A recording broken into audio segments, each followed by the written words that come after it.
Hey, plant managers! Let's talk about upgrading those legacy control systems without triggering a massive, risky facility overhaul. Your control systems are definitely aging. So what exactly is running on your floor, and where do you start? Look, a PLC from 2005 might still hum along, but it's literally a ticking time bomb of invisible risk. We're talking discontinued firmware, scrounging eBay for replacement parts, and vulnerable interfaces that haven't seen patches since 2014. The financial math is simple. Planned downtime is cheap, but a catastrophic failure during peak production, that'll bankrupt you. You don't need a massive capital overhaul. You need a phased strategy targeting the highest risk, highest ROI components first. Like engineer Nick Hines says, successful modernization means getting out from behind your desk and actually listening to operators. Use this three-step framework. Inventory literally everything, walk the floor, and map out a solid, prioritized plan.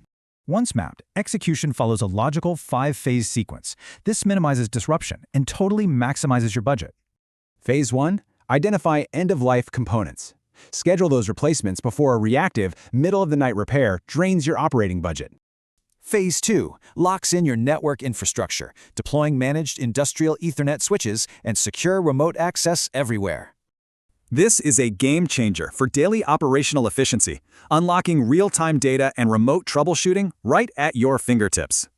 Phase 3 ditches vulnerable legacy interfaces. Say goodbye to support orphans, like Windows 10 devices dying in 2025. Phase 4 handles compliance. We upgrade outdated safety relays and light curtains to meet current ISO and IEC standards. Finally, Phase 5 leverages that solid new foundation to deploy collaborative robots, machine vision, and predictive maintenance. Getting started is the hardest part. Take the free 3-minute assessment to generate your customized phased upgrade roadmap today. So, will you wait for a catastrophic peak production failure or take control right now and build a future-ready system?